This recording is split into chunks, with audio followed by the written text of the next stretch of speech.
I agree. It's like there's a lot of outlets, to put in God's center. And when I know Dave, if he's going to listen to music, it's going to be Christian music. Yeah. I listen to an assortment. I might listen to what do you call it? Country. That's one. Country or classical. Sometimes I'll listen to the rock. But I need to cut you off on that. Okay. One of the bases of original country started out gospel, though. Mm-hmm. So actually, you're still, depending on the song, you're still listening to a form of Christian. Go ahead. That is true.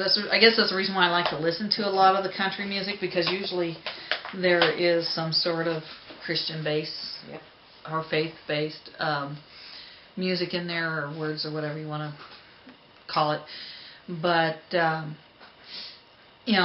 we just got DirecTV in, and it's mostly to help somebody to focus in on a few things. And we found out there's a few Christian channels, and they not all of them are real preachy or anything like that. Some of them are a lot of fun. Some of them joke around, make fun of our own kind, as they say. We can be an interesting bunch. So I agree with that. So anyone else? Yes, basically summed it up. Okay. That's kind of why I don't have much to say tonight, is everybody else is summing it up. Well, come up with something good. No! Okay, here's the next one. What one thing do you keep God in the center of one of these areas of your life? That's your family life, your friendship, your vocation, free time, some other areas. But no, the one thing I try to keep in the center of one of the areas, I put, friendships. I look at, because with, Dave and Annie here is, I've been drifting on that Christian side for a while. That couldn't help. Family life is the only thing I can think of. Well, actually, vocation, because I turn on the radio on to WFM when I'm doing dishes and cleaning around the house. So vocation. I turn on the music when I'm working around the house. So, especially when there's nobody here. I like the jam prep sessions. Exactly. I don't have to worry about how loud it is. I gotta tell Annie, I love the jam sessions. They're a lot of fun. You only got to choose one, Mom. I only get to choose one? You only got to. You can choose more than one if you want. Okay. Well, on the vocation, I have my second computer up, and I work on that. And the second computer has my Bible study on there. I usually like to... Lately, I've been watching a Mark Lowry channel, and he's got a fella there that he sit and talk, and they have all these great debates back and forth about the Bible, and it's just... And I find it very educational and stuff, so I really enjoy that. Friendships, usually, most of my friends are from the church or of a Christian background, so that way when we go to do anything together, it's that kind of relation. Our household, we try to follow God, we try to keep Christ in the center. Sometimes we have one of us who's not doing so well, and it's never one. I have never the same person. It's never the same person. I'll tell you, there are days where I'm like not in a good place at all, and I want to hurt and kill everything and everyone in my way, and the whole family takes running and hiding and screaming, that kind of thing. Like today, Dave was talking about how to get rid of a stump, and he says he'd try to blow it up, and I said, "You going to be running from that or from me?" And he goes, "I'm not going to answer that one." So, and then my free time, yeah, I guess sometimes I do that too. It's just, like it might be a movie that I want to watch, or a game we play, or just the people that I associate with during my free time. But I have one question. What's free time? Especially for you, Mom. I think you said that because you see my eyebrow raised like that. You knew if you didn't say it, I was gonna say it.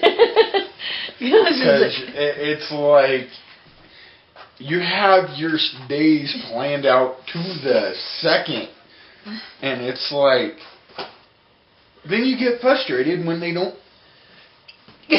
happen every second. Fall in line. fall in line, and it's like, well, it's that whole thing of, okay, if they don't work out,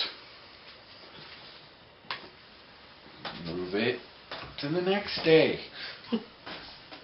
Don't continuously Move puppies around. sit there and push yourself to the point to where you're frustrated because you're not getting what you want to get done. And, you know, yeah, you may get it done one day, but then you don't get it done for 3 straight days, and love you, Mom, but you get kind of grumpy. Just a little bit. A little bit. A little bit. But then again, I'm the exact same way. I've just learned kind of how to set expectations, and, you know, if it happens, great. If it don't, oh well. OBKB. It'll get done sometime. Well, one of the things that I'm going to need help putting God in the center of one of my areas. And again, you got family, life, friendship, vocation, free time, and other areas. I would say all of them as well, because there's times I'm not a very godly person, to be honest. You know. The most godly women I know. Well, there's times where, you know, okay, if truth be known, especially when I get slightly irritated about something. I used to be a truck driver, driving 18-wheelers, and short of a sailor, I think a sailor has, you trying to get the red on my face? Yeah, when I get mad, it's not pretty, and I kind of forget God, and I forget about being a Christian. I forget about a lot of things at the time I'm angry, and you know, in the Bible it's clear there's nothing wrong with being angry.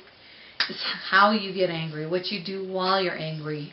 You know, even Jesus, when he was angry, he turned over tables, and he got angry with those people, and he told them, "What are you doing to my Father's house?" You know, and there's nothing wrong with being angry. It's what you do while you're angry that's important, and I'm guilty. I think just about everybody is at some point. Okay, what is one thing you need to begin doing to help you keep God in the center of one of these areas of your life?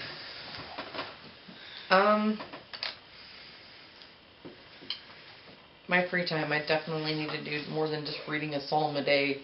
I mean, I have this great book that Miss Mary from church gave me that I barely even break open, and it's really kind of sad because it's a women's devotional, and it's got a lot of good stuff in it, and a lot of good verses, and that's one thing I think I need to work on this week. So I'm gonna say some other area, because I get those spaces where